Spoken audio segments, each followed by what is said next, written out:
Rashi asks a big question.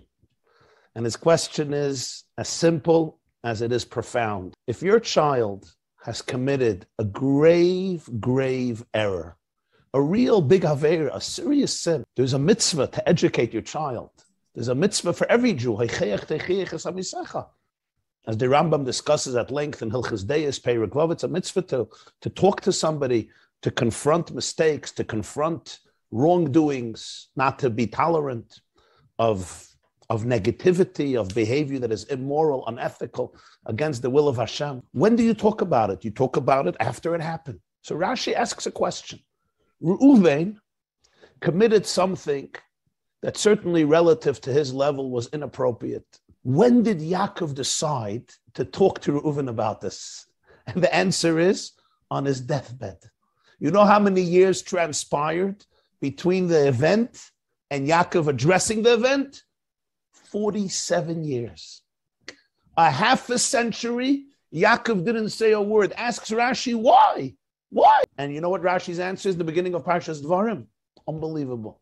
Yaakov said, if I talk to Reuven about what he did earlier, I am afraid, Shema Yelech v'yidbak be'esav ochi.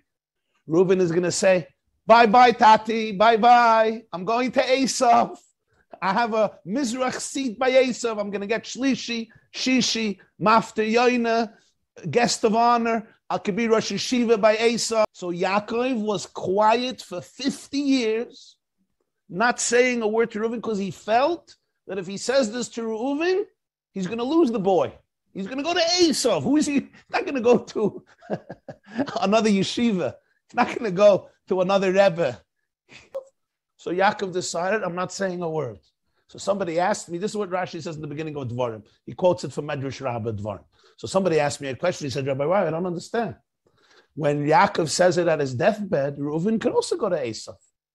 Just like he didn't want to say it earlier. So when he says it at the end of his life and he tells Reuven, as he does in Parshas Vayechi, we read it yesterday. You were preeminent. You were the oldest.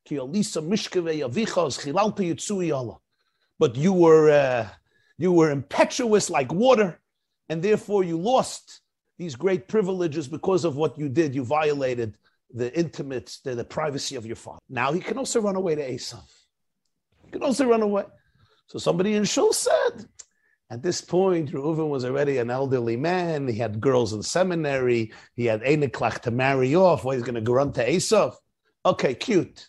But what's the real answer? The real answer, I think, is very, very simple and very profound. When Yaakov called over his son Reuven to his bed, and he said, Reuven, I want to talk about what happened 50 years ago.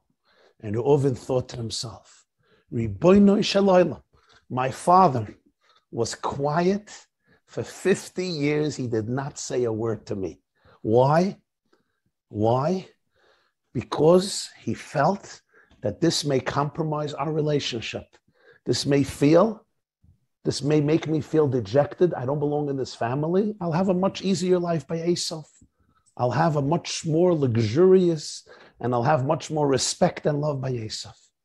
And therefore, he was silent 50 years about something that touched him at the core of his heart. When you realize that this is the father you have, you don't leave such a father. When you realize this is your father, like Yehuda said about Binyamin and Yaakov, you don't leave such a father. Such a father you don't leave.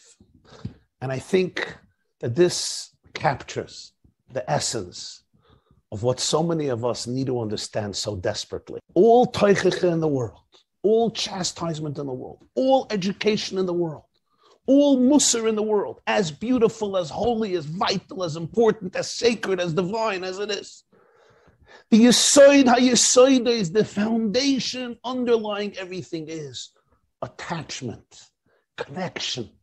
V'nafsho kshura b'nafsha. And if there's a percent chance that as a result of your words, you're not going to build your child, you're going to alienate your child, he's going to run to Esav, then Yaakov says, be quiet for 50 years. But it's hard. It's hard. We have strong values. Yaakov also had strong values, stronger than me. He was one of the Avos in Merkava. The Medrash says, Bachur Shabbat. He was quiet, not for a year. He was quiet for 50 years.